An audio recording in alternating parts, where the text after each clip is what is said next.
Olá, povo de Deus, a paz de Cristo a todos, aqui é o Felipe. Então, no vídeo passado eu comecei a refutar um post da página Apologética Evangélica contra as Heresias, né? E hoje eu vou dar continuidade, né? Então vamos continuar aqui, né?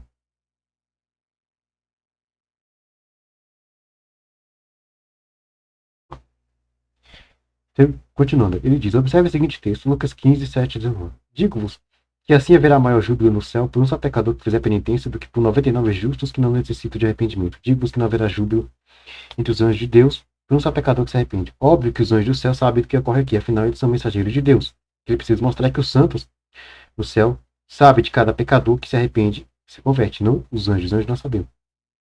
Ora, se os santos estão no céu, então eles como os anjos têm que saber, né? Porque eles também vão se alegrar pelos pecadores que se arrependem, então eles têm que saber que os pecadores se arrependem, né? Agora, se o cara quer que mostre na Bíblia, vai mostrar na Bíblia, né? Vai mostrar que esses santos sabem.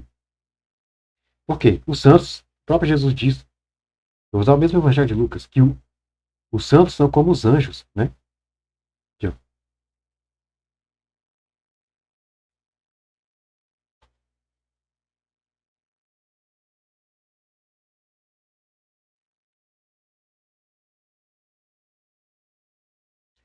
São Lucas 20, aqui, ó. A partir do versículos 34 até 36. Aqui, ó. E respondendo, Jesus disse-lhes, os filhos deste mundo casam-se e dão-se em casamento. Mas os que forem havidos por dignos de alcançar o mundo vindouro, ou seja, o reino do céu e a ressurreição dos mortos, nenhum de casar, nem ser dados em casamento, porque já não podem mais morrer, pois são iguais aos anjos, são filhos de Deus, sendo filhos da ressurreição. Então aqueles que vão entrar no céu são iguais aos anjos, né?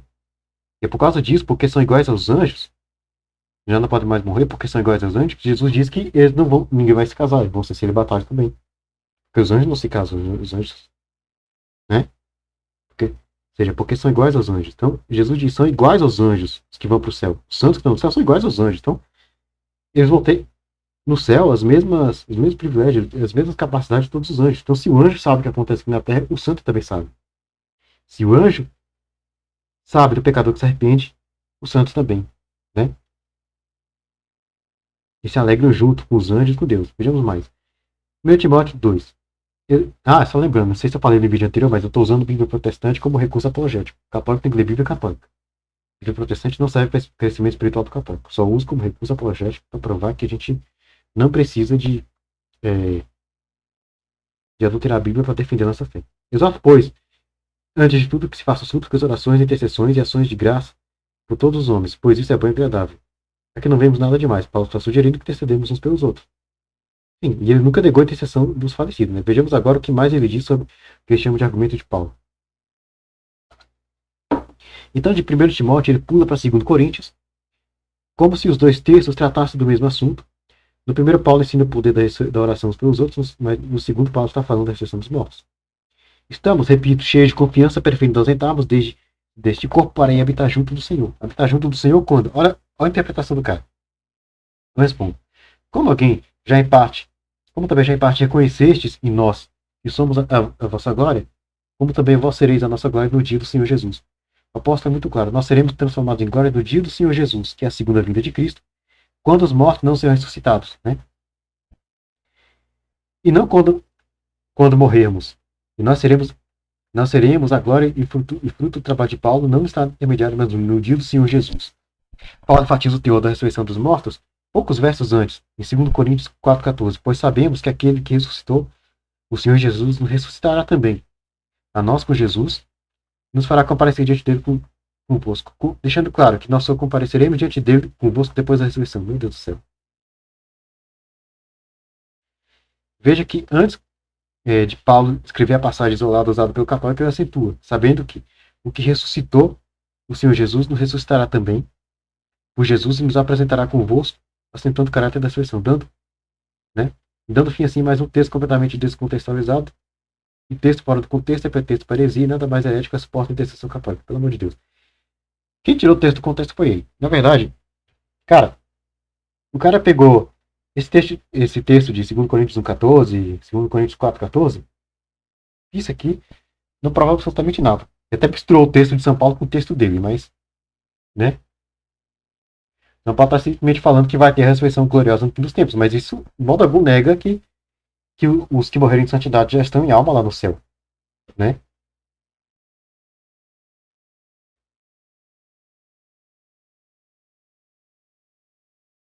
Vamos lá para a segunda carta aos Coríntios. E para refutar tudo isso aí, vamos apenas pegar aqui, ó, 2 Coríntios capítulo 5. Vamos ler o contexto, né? Aqui, ó, vamos ler a partir do 6. Ó. Pelo que estamos sempre de bom ânimo, sabendo que enquanto estamos no corpo, vivemos ausente do Senhor, porque andamos na fé e não vista. Mas temos por confiança e desejamos antes deixar este corpo para habitar com o Senhor. Pelo que muito desejamos também ser agradáveis, quer presentes, quer ausentes, porque todos devemos comparecer ante o tribunal de Cristo, para que cada um receba, segundo o que tiver feito no meio do corpo, o bem ou o mal. Então São Paulo começa dizendo, 2 versículos antes do versículo 8, 2 versículos antes de falar aqui que é, né, deixar esse corpo habitar junto do Senhor, ele fala que vivemos ausente enquanto estamos neste corpo. Ora, se vivemos ausente do Senhor enquanto estamos neste corpo, então para São Paulo, e habitar junto do Senhor é simplesmente deixar este corpo. Ou seja, deixar essa vida terrena.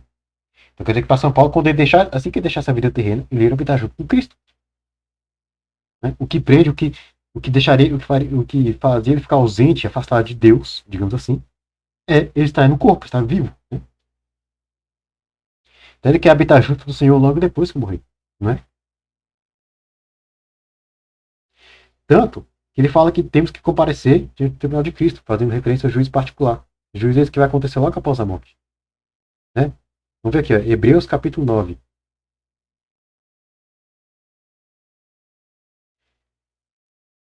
Versículo 27. E como aos homens está ordenado morrer uma vez, vindo depois disso o juízo, assim também Cristo, aparecendo-se uma vez para tirar os pecados de muitos, aparecerá a segunda vez sem pecado os que esperam para a salvação. Então, o autor de Hebreus diz que logo depois da morte veio o juízo. Então, o juízo particular, não é o juízo final, vem logo depois da morte. Então, São Paulo fala que temos que comparecer ante o tribunal de Cristo, é o juízo particular, logo depois da morte. Então, São Paulo, quando ele fala que quer habitar junto do Senhor, é quando ele morrer, assim que deixar esse corpo. Ele acredita que se ele morrer em santidade, ele vai habitar junto de Deus. Ele não vai ficar esperando, dormindo, esperando séculos. Tanto é que em Filipenses, capítulo 1, versículo 22 e 23, ele afirma o seguinte, ó, carta de São Paulo aos Filipenses, capítulo 1, versículo 22 e 23.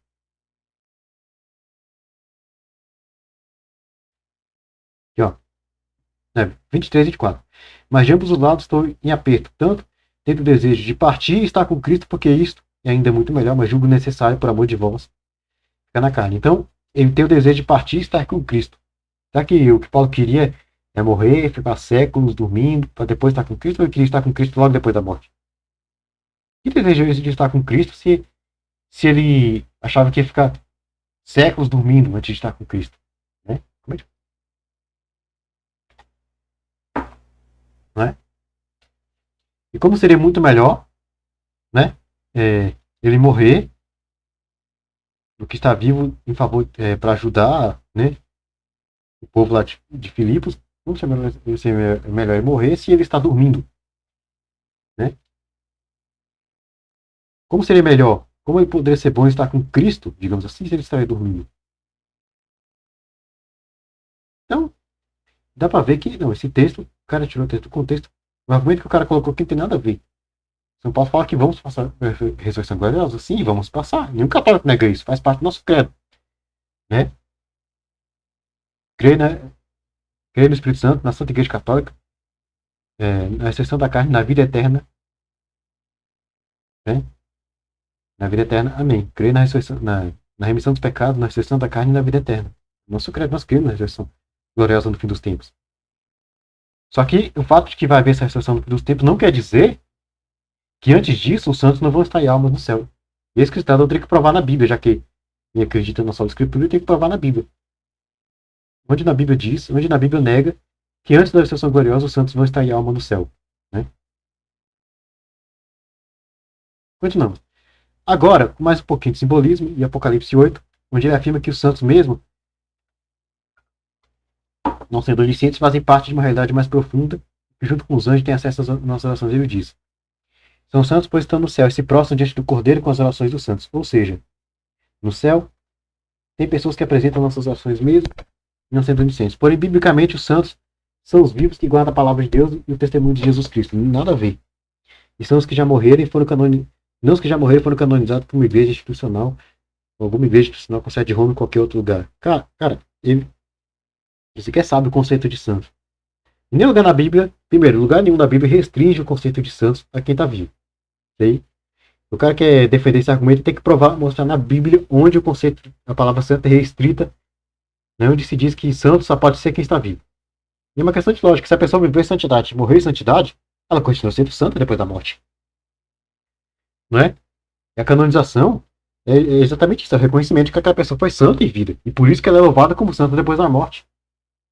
Porque ela foi santa em vida. Então o santo que está lá no céu, ele é santo lá no céu porque ele foi santo em vida. A santidade dele vem do que ele fez em vida. Né? Então, esse texto que ele usa de Apocalipse 12 para provar que os santos só são que estão na terra, que ele citou aqui, ó, sequer tem a palavra santo no texto. Observe que ele nem sequer colocou o texto no versículo. Por quê? Para você não ler. E tiver um conceito. Quando o protestante citar apenas a referência do livro, capítulo, versículo, e não colocar o texto, vai ver o texto. Porque na maioria das vezes o texto não corrobora com o que o cara está afirmando. É texto fora de contexto, enfim. Texto deturpado. Apocalipse 12, 17. Okay. O dragão iroso contra a mulher foi fazer guerra ao resto de sua semente, os que guardam os mandamentos de Deus e têm o testemunho de Jesus Cristo. Cadê a palavra de santo? Cadê a palavra santo nesse versículo? Não tem. E para provar que santos se aplicam também àqueles que morreram por Cristo, eu vou mostrar. Apocalipse 17. Santo sendo aplicado a quem está morto. 17,6. Ó. E vi que a mulher estava embriagada do sangue dos santos e do sangue das testemunhas de Jesus. Aqui tem a palavra santo. E vendo, eu maravilhei com grande admiração. Ele está dizendo que a mulher, a prostituta, estava embriagada com o sangue dos santos. Ou seja, ela tinha matado muitos santos. E ainda era chamado santos, então, santo, mesmo depois de mortos. Não falou sangue daqueles que foram santos, mas sangue dos santos, porque eles continuaram sendo santos. Apocalipse 18, 20. Ó. E nela se achou o sangue dos profetas e dos mortos, de todos aqueles que foram mortos na terra. Dos profetas e dos santos, todos aqueles que foram mortos na terra. Nela, na Babilônia, se achou o sangue dos santos. Não daqueles que foram santos, mas dos santos, ou seja, ainda eram santos, mesmo depois da morte. E para ficar mais claro, Apocalipse 20.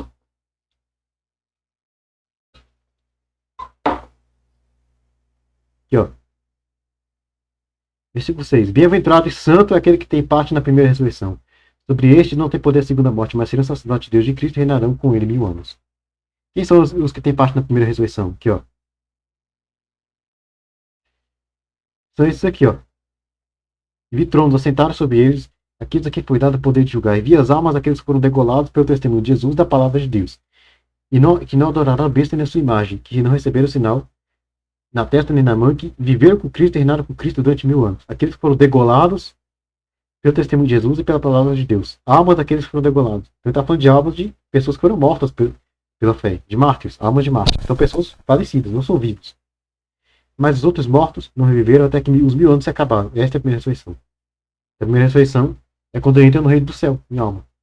E o texto vai dizer, São João vai dizer, bem-aventurado e santo aquele que tem parte, ou seja, na primeira ressurreição. Então aqueles que morreram, que estão em alma no céu, os mártires que morreram e deram a vida pela verdade, pela fé, e que estão em alma no céu, são santos. São bem-aventurados e santos. Né? E são esses que vão estar lá durante o reino milenar. Como estão em almas, evidentemente é algo que acontece antes da ressurreição gloriosa. O reino milenar vai desde a paixão, a morte e a ressurreição de Jesus ao fim dos tempos. O reino de Cristo não é nesse mundo. Jesus disse, né? João 18, 36. Então ele não reina nesse mundo. Não vai ter reino de Jesus na terra. É lá no céu. Né? Bom, então vimos aqui claramente, né? Ou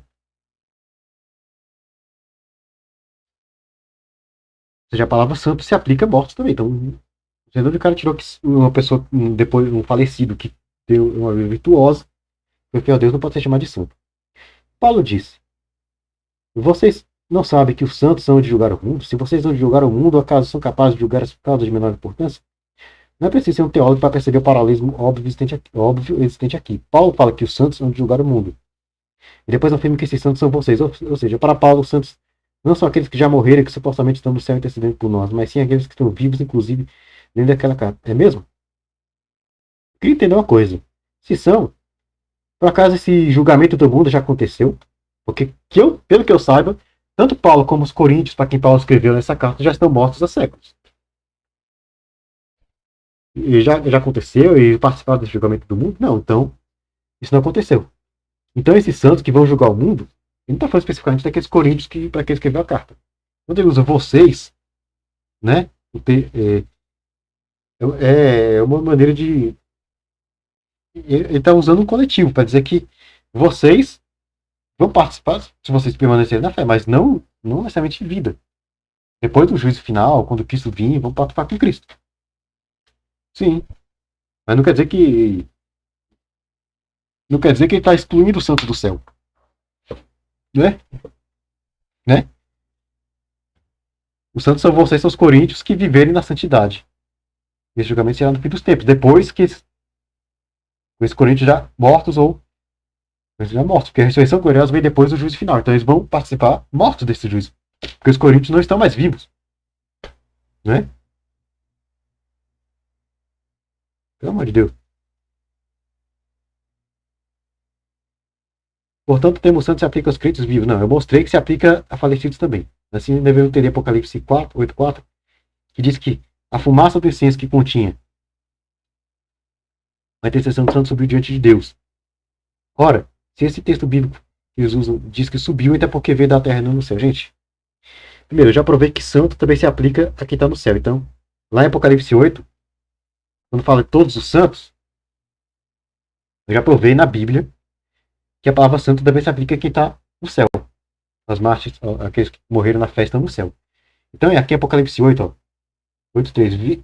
E veio outro anjo pôr-se junto ao altar, tendo um incensário de ouro, foi-lhe dado muito incenso, para pôr com as orações de todos os santos, sem exceção, sobre o altar de ouro que está diante do trono. E a fumaça do incenso subiu com as orações dos santos, desde a mão do anjo até diante de Deus. Então, todos os santos estão incluindo também os santos que estão no céu. Pronto. Porque eu provei que santo também se aplica a quem está no céu.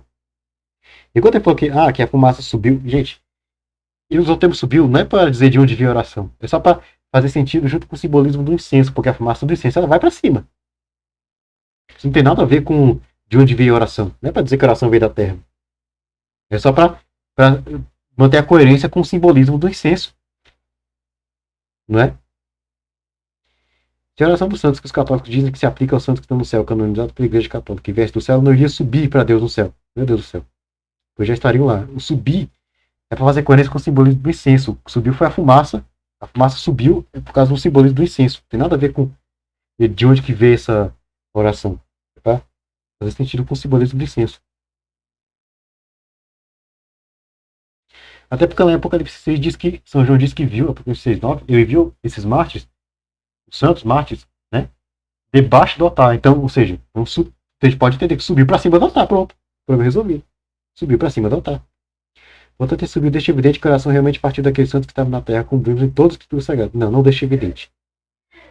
Entraremos novamente numa alegoria, que eu não consegui ver de forma alguma intercessão dos santos aqui. A parábola do administrador infiel. Vejamos a alegação. O próprio Cristo recomendou recorrermos aos santos. Eu vos digo ainda. Granjeai amigos por meio das riquezas da injustiça, para que, quando essas vos faltarem, vos recebam eles nos tabernáculos eternos. Ora, tabernáculos eternos é o céu. Então, se vão receber nos tabernáculos eternos, é porque vai ter gente no céu. Para receber. Eles vão estar no céu para receber. Ele diz, as riquezas da injustiça são os bens desta vida, chamadas assim porque geralmente provém de negócios injustos ou são causas de justiça. Os amigos certamente são os santos do céu. Esse aqui é o argumento católico, né? Como no próprio texto o Senhor cita o exemplo do rico de Lázaro, não sendo o rico recebendo o seio de Abraão por não ter usado bem as riquezas dessa vida. Só que esse texto não trata de intercessão do santo, e sim de astúcia. Não é a honestidade do mordomo que é elogiada, mas da sua prudência. Ele mesmo, sendo mundano, foi astuto de unir a contida dívida e garantir para si amigos que poderiam ajudá-lo depois da sua demissão. Jesus critica os filhos da luz, que não agem com a mesma esperteza. Nós não temos que agir desonestamente como eles fazem, mas devemos agir com esperteza dentro dos limites da ética. E essa É a moral da parábola. Bom, é lógico que realmente o foco da parábola não era a intercessão dos santos, mas a questão é a astúcia mesmo do mordomo. Mas o texto fala, né, nessa parábola, que ó, granjeai amigos por meio das riquezas da justiça, para que, quando essas faltarem, vos recebam eles no tabernáculo eternos. Então, esses amigos iriam nos receber nos tabernáculos eternos, ou seja, no céu. Então, já mostra que existe gente no céu. Enfim, realmente, o texto não fala em si da intercessão dos santos, mas também não nega a intercessão dos santos. Pelo amor de Deus. Esse aqui é o único ponto que eu concordei com esse protestante, que o texto não, o foco do texto realmente não é a intercessão dos santos, é a astúcia do mordomo. Mas não nega a intercessão dos santos e mostra que tem gente no céu, porque fala que eles vão, né, recebam nos tabernáculos celestes, né? Gostamos. Passagem bíblica corrobora com a intercessão dos santos, segundo ele, vejamos seguintes textos, Zacarias 1,12. Anjo intercedendo pelo povo, não vi santo incorpóreo aí, passamos para a próxima. Gente, eu já mostrei em Lucas 20, 34 a 36 que os santos no céu são iguais aos anjos que estão no céu. Então, se os anjos podem interceder, os santos também. Números 21, 8 a 11. Moisés intercedendo pelo povo. Também não vi fantasminhas incorpóreas aí, tipo Gasparzinho, fantasminha camarada intercedendo pelo povo. Gente, cara, se ele pode interceder na terra, e é um justo de Deus e está no céu, ele pode interceder lá também. Porque lá no céu ele é igual aos anjos, como o próprio Jesus disse. E os anjos podem interceder lá também. Jó 42, 7 a 9. Texto claro. Jó vive bem vivo. Como nós cristãos acreditamos que é a forma correta de intercessão. Então ele faz confusão entre mediação e intercessão. Sabemos que Jesus é o único mediador. É o único advogado que nos defende diante do Pai. Não negamos isso. Cara, vou mostrar uma coisa que o cara não. No texto de Jó, né? Cadê? Livro de Jó.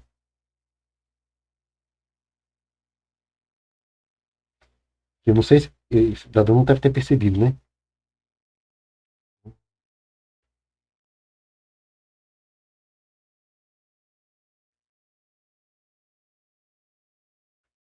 Então vamos lá. O livro de Jó.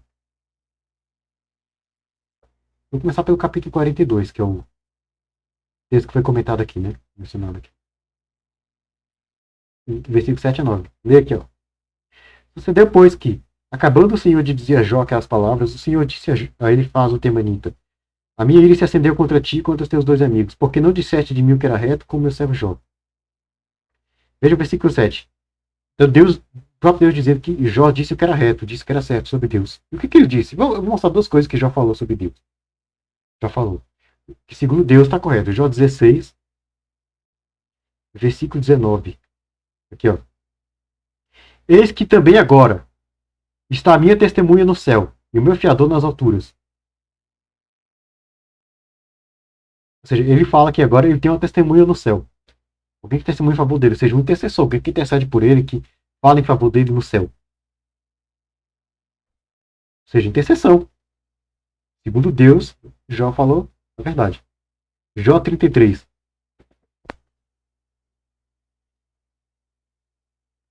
versículo 23. Se com ele, pois, houver um mensageiro, um intérprete, um entre milhares, para declarar ao homem a sua retidão, então terá misericórdia dele e lhe dirá: livra-o, que não desça a cobra, já achei resgate. Então, se com ele quem? Com Deus, né? Tiver um mensageiro, um intérprete, então ele admite a possibilidade de haver um mensageiro, um intérprete diante de Deus. Agora, quem não falou o que é reto diante de Deus, que foi repreendido pelo próprio Deus, foi ele fácil, né, irmão? Jó, capítulo 5, veja o que ele disse, ó. Chama agora alguém que te responda. Para qual dos santos te virarás? Que santos são esses? Continuando. Porque a ira destrói louco, o zelo mata o tolo. Vim, e vi eu, louco, lançar raízes, mas logo amaldiçoei sua habitação. Seus filhos estão longe da salvação. Estão despedaçados das portas, e não há quem os livre. A sua mesa devora o faminto, que até dentre os espinhos atira. O salteador traga a fazenda, traga a sua fazenda, porque do pó não procede a aflição, nem da terra brota o trabalho. Mas o homem nasce para o trabalho, como as faíscas das brasas se levanta para voar. Mas quanto a mim, eu buscaria Deus, e a ele dirigiria minha fala. Né? Ou seja, ele está dizendo, resumindo, ele está dizendo o seguinte: eu vou buscar Deus, não homem. Né? Então, esses são, ele está falando de pessoas, ou seja, ele está dizendo que não ia buscar pessoas. Nem vivo nem morto, mas Deus. Mas ele falou errado, né? Então, continuando. Então ele continua: os santos para Deus não estão mortos, também vivos. Olha o que o próprio Cristo disse, Mateus 22. Essa passagem, mais uma vez, trata da ressurreição dos mortos. Cara, vamos ver o contexto, né? Esse povo acredita que os mortos vão ressuscitar. Nós acreditamos, tanto que isso faz parte do nosso credo. Tá lá no finalzinho. Creio na ressurreição dos mortos, na vida eterna. Entendeu? Na vida eterna, amém. Está no nosso credo. Nós professamos toda a missa. Então, sim, acreditamos na ressurreição gloriosa.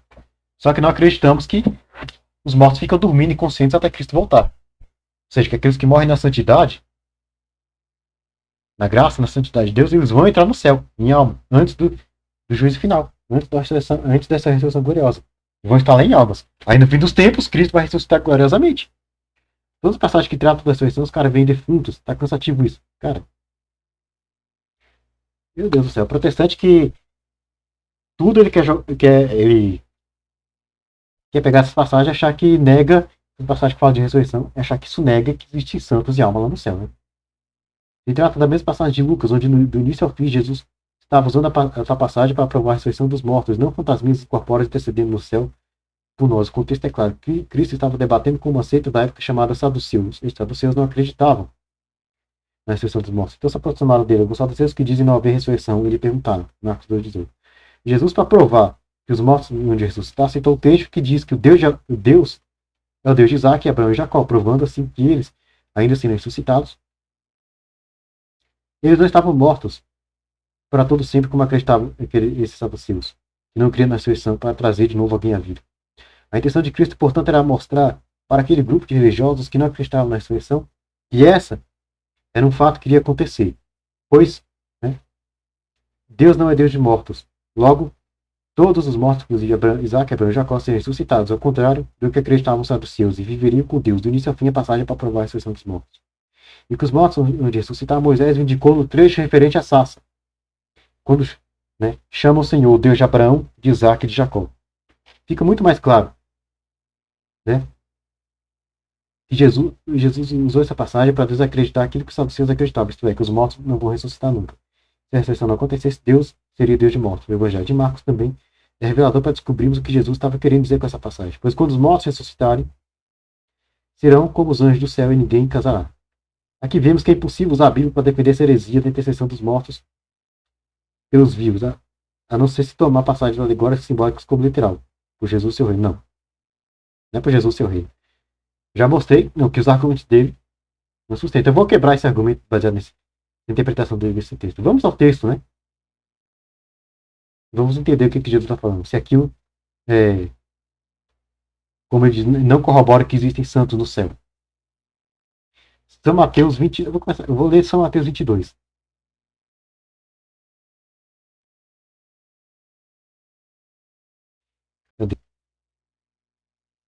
Aqui, ó.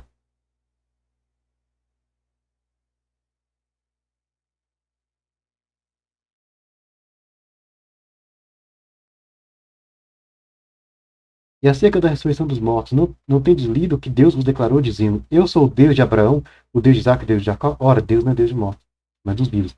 Jesus usou a forma como Deus se apresentou para Moisés na sarça para provar que Deus é Deus de vivos, não é de mortos. Ele diz: Eu sou o Deus de Abraão, de Isaac e de Jacó. Ora, por que isso prova que Deus é Deus de vivos e não de mortos? Porque ele falou no presente: Eu sou o Deus de Abraão. Ele não falou: Eu fui Deus de Abraão. Quando Deus apareceu para Moisés, Abraão, Isaac e Jacó já estavam mortos há séculos, né? Mortos para essa vida, tinham passado pela morte física, terminando a vida terrena. Mas Deus se apresenta dizendo: Eu sou no presente, eu sou o Deus de Abraão, de Isaac e Jacó. Ou seja, Deus dizendo que naquele momento que ele se apresenta a Moisés, quando Abraão, Isaac e Jacó já estavam mortos há séculos, ele ainda era o Deus de Abraão, Isaac e Jacó. Agora, como ele poderia ainda ser o Deus de Abraão, Isaac e Jacó se Abraão, Isaac e Jacó estavam mortos?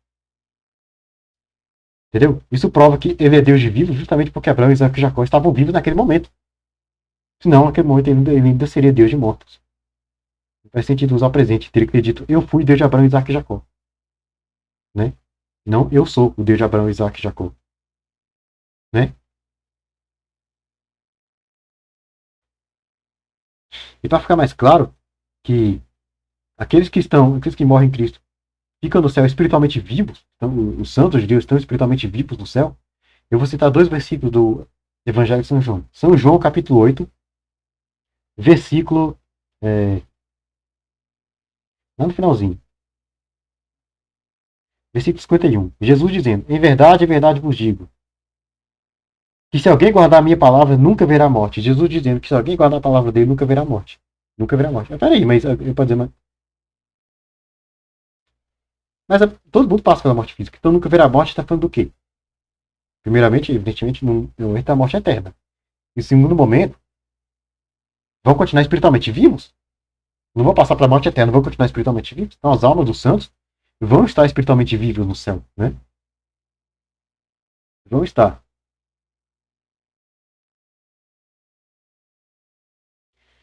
Não vão estar em corpo, mas espiritualmente vivos, porque as almas continuam vivas, e se continuam vivas, continuam conscientes. São João capítulo 11, versículo 25 e 26, aqui, ó. Disse Jesus: eu sou a ressurreição e a vida. Aquele que crê em mim, ainda que seja morto, viverá. E todo aquele que vive e crê em mim, nunca morrerá. Crês tu nisso? Todo aquele que vive e crê em Jesus, nunca morrerá. Então, os santos que viveram e creram em Jesus, não, nunca morrerão. Como assim? Passaram pela morte física, mas não pela morte eterna. Então, mesmo não tendo passado pela ressurreição gloriosa, estes santos que viveram e creram em Jesus estão espiritualmente vivos. Isso significa que estão do céu, vivos, conscientes. Né? Se estão vivos, estão conscientes. Né? E que existe santos no céu, isso é claro na Bíblia. Vou mostrar algumas passagens. Só para ficar claro. São Lucas, vou mostrar o primeiro que entrou no céu. São Lucas 23. Versículo 43 aqui, ó. 42, 43. E disse a Jesus, o ladrão dizendo para Jesus, ladrão da cruz, o bom ladrão: Senhor, lembra-te de mim quando entrares no teu reino. E disse-lhe Jesus: em verdade te digo que hoje estarás comigo no paraíso. Jesus disse ao ladrão: hoje você estará comigo no paraíso. E Jesus não disse ao ladrão que ele ia ficar lá dormindo, ou que ele ia ficar dormindo esperando séculos até entrar. Não, naquele mesmo dia ele entraria no paraíso. Então tem gente lá no paraíso, esse ladrão está lá no paraíso. Outra passagem, escrita também pelo próprio Lucas, só mais uma para finalizar. Atos dos Apóstolos, capítulo 7. Santo Estevão.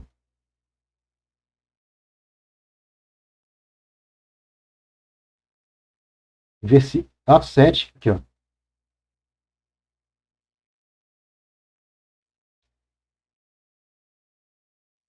Versículo 39, versículo 59. E apedrejaram a Estevão, que em invocação dizia: Senhor Jesus, recebe meu espírito. Então Estevão, antes de morrer, no momento de sua morte, ele disse e pediu a Deus, a Jesus, que recebesse seu espírito. Recebesse aonde? No céu. Logo morresse. Eu acho que Estevão queria ficar esperando, sabe? Não, ele queria ser recebido no céu. Ele não queria ficar esperando séculos até estar lá. Ele não queria ficar dormindo depois da morte. Né? Ele queria estar no céu. E aí fica outro problema. Aí tem mais uma questão. Se os santos não vão para o céu depois da morte, que se morrem em Cristo não vão direto para o céu e ficam esperando, a pergunta é, e os protestantes deveriam responder: onde eles ficam? Se eles não entram no céu depois da morte, onde esses santos ficam? Né? Que lugar? Né? Onde que eles ficam se não vão para o céu depois da morte? Onde seria esse dormitório dos santos? Né? Porque, segundo o cara, eles estariam dormindo. Onde ficariam dormindo depois da morte? Enfim. Então é isso, né? Peraí, já tinha esquecido. Se você gostou e quiser mais conteúdo católico, eu nunca ponho no meu canal no YouTube. E na aba de canais recomendados do meu canal tem uma lista de vários outros canais católicos que eu gosto, que eu indico, que eu recomendo, né? Tem de conteúdo católico de formação, de catequese, de apologética católica, né? Tem o canal Bate-Papo Católico, com meu amigo Simplício, o canal do Robson 2.0, o canal Cláudio Campos, entendeu? Tem o canal, tem o Hora do Macabeus, tem o canal Informação Católica, Inquisição Online, Defesa do Papa, Confraria Santo Agostinho, Lipona, enfim, o Mensageiro, e tantos outros, Missionário Daniel Silveira, e vários outros.